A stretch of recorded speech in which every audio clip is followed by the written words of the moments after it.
Welcome to Chasing Shadows.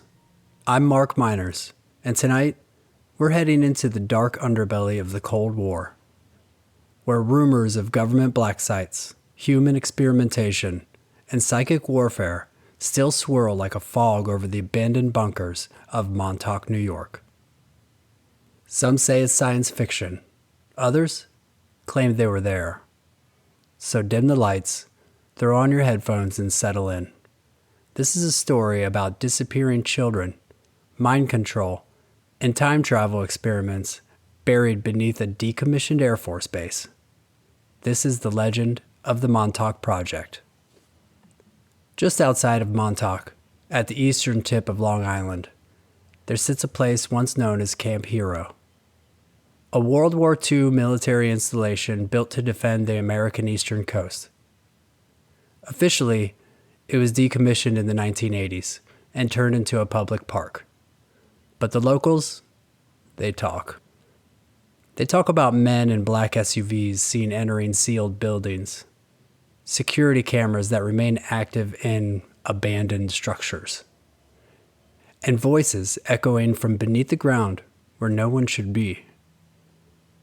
Rumors began to spread of experiments carried out long after the base closed. Stories of kidnapped children, of psychic soldiers, and of a machine called the Montauk Chair, supposedly capable of unlocking the mind and tearing holes in space-time. But where did these stories come from? Who started them? And could there be any truth behind the legend? Much of what we know, or think we know, about the Montauk Project comes from one man, Preston Nichols. In the early 1990s, Nichols claimed he had recovered repressed memories of working on mind control experiments at Camp Hero. He said he was part of a team conducting psychological warfare tests on unwitting children, many of them allegedly abducted from the streets of New York. According to Nichols, the children were subjected to extreme trauma to break down their mental defenses. Once vulnerable, they were tested for psychic potential, remote viewing, telekinesis, even telepathy. The most powerful among them were plugged into the Montauk Chair, a strange piece of technology supposedly reverse engineered from alien design. The chair could amplify thoughts into physical reality, even open portals to other times and places. Nichols wasn't alone. A man named Al Bielek came forward too, claiming he had not only worked on Montauk, but that he had time traveled to the year 2137 during a failed experiment. And another figure, Duncan Cameron, claimed to be one of the most gifted psychics in the program. Under hypnosis, he described visions of beings not of this earth and cities that shimmered like holograms. Whether you believe them or not, their stories share eerie overlaps. They speak of underground labs, cold fluorescent lights, and children who were never seen again. Of course, none of this can be proven. No files, no footage, no names of missing children connected to Camp Hero. But Nichols said the reason was simple. Quote, "They wiped our minds, but some of us, we remembered." Time travel. It's one of the wildest claims tied to the Montauk Project, and yet it keeps showing up. Preston Nichols and Al Bielek both described a massive underground facility where not only was the mind being manipulated, but time itself. According to their accounts, psychic test subjects, especially Duncan Cameron, were trained to focus their consciousness so intensely that they could tear open rifts in space-time. They called them time tunnels.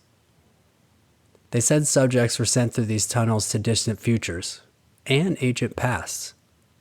Al Bielek claimed he had seen the year 2137, a post-apocalyptic future where the U.S. coastline had changed and the government no longer existed in its modern form. Others spoke of traveling to Mars through these rifts in time, exploring strange alien ruins, all directed by a secret military council far below Camp Hero.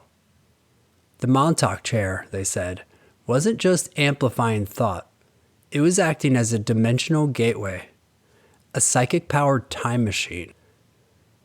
Whether metaphor or madness, it begs the question, what happens when the human mind becomes the fuel for machines? Were they seeing the future, or were they being fed it? You might be thinking, this all sounds familiar, and you'd be right. Because the Montauk Project didn't just disappear into fringe books and obscure interviews. It made its way into pop culture, sometimes subtly, and sometimes not. In fact, the creators of the hit show Stranger Things originally titled their concept Montauk. The show's original pitch involved a secret government lab in Montauk, New York, where children were experimented on to awaken psychic powers and breach other dimensions. Sound familiar? While the setting was eventually moved to Indiana, much of the DNA remained. A boy disappears. A girl escapes from a lab. A gate opens to another realm. Even the idea of a psychic weapon, the Montauk Chair, echoes in 11 sensory deprivation scenes and her mind-powered contact with other beings. Other shows and films have touched this lore too. Fringe, The OA, The X-Files. They all dabbled in this blend of military secrecy and mental manipulation. But here's what's chilling. Those shows were fiction. Nichols, Bialik, and Cameron, they said it was real. So which came first, the myth or the memory? The deeper you dig into Montauk, the quieter things get. No government files, no official investigation, no acknowledgement.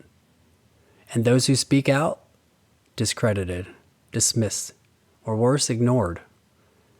Yet the stories persist in online forums, in interviews, in hushed conversations on the edge of town. Camp Hero today is a state park, but many areas remain off limits. They are guarded, patrolled, and fenced off. The radar tower still stands, rusting above the treetops. Below it, sealed doors, heavy locks, no entry. Locals report strange activity, electrical interference, military personnel off the books, and unmarked vans. All dismissed, of course, just rumors, just stories. But where there's this much smoke, you have to wonder, was there ever fire? So what do you think? Was the Montauk Project a top-secret government experiment in psychic warfare, time travel, or just an elaborate web of conspiracy theories and recovered memories? In a world where real projects like MKUltra were once denied and then later confirmed, it's not hard to imagine how far covert research can go, and how much might still be hidden. And when the stories are this detailed, this consistent, you start to wonder, where does the truth end and the cover story begin? If you enjoyed this episode, please give it a like and subscribe to the channel. And if you want more unsettling stories about conspiracies, cover-ups, and unexplained phenomena, stick with us. Because next time, we'll be shifting our gaze from abandoned bunkers to deep forests, where legends breathe, shadows move, and entire towns whisper warnings. We're heading into the wild mysteries of the Appalachian Mountains, a region filled with vanishing hikers, mimicry creatures, off-the-grid cults, and things that just shouldn't be there. Some of the strangest stories in North America come from these woods, and we're going to find out why. Until then, keep your eyes open and your doors closed.